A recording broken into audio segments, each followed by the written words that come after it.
Hello everyone, Ruby this side from EnglishWise Canberra branch.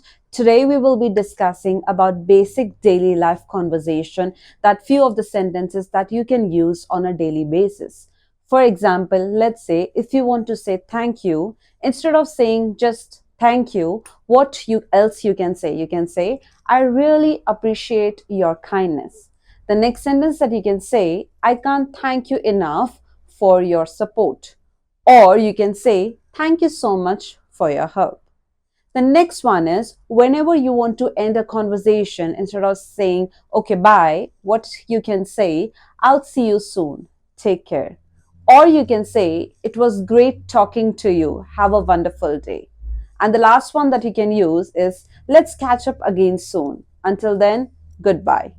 If you need any help in relation to your PT, IELTS, or General English, please contact EnglishWise. Until then, bye bye.